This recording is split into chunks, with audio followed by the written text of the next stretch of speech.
था प्यार, झूठी थी तेरी बातें, झूठा था किरदार। आज चला है पता जब देखा तुझको मैंने गौर से,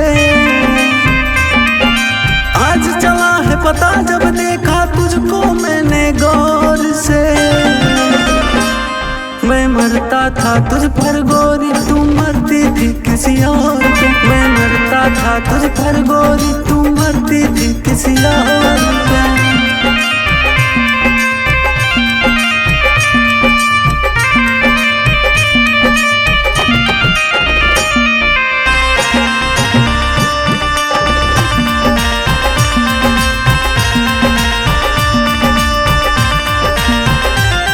हर बात पे गुस्सा होती थी मैं समझ न पाया, परिवार को छोड़ के मैंने तुझको अपनाया।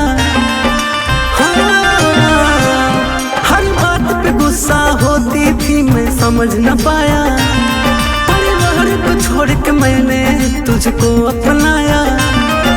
साथ नहीं रहना था तो फिर चल जाती तू बोल के, साथ नहीं रहना था तो फिर चल जाती तू बोल के। मैं मरता था तुझ पर गोरी, तू मरती थी किसी और पे। मैं मरता था तुझ पर गोरी, तू मरती थी किसी और पे।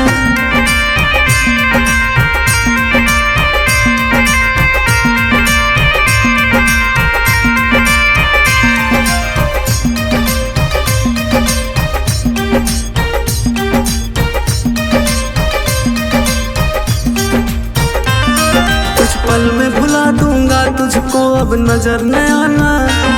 अब मुझको छोड़ के जाके उसको बहकाना। हाँ, कुछ पल में भुला दूंगा तुझको, अब नजर न आना। अब मुझको छोड़ के जाके उसको बहकाना।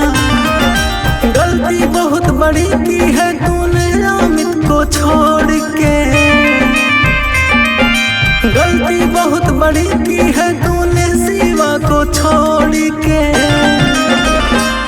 मैं मरता था तुझ पर गोरी, तू मरती थी किसी और पे। मैं मरता था तुझ पर गोरी, तू मरती थी किसी और पे।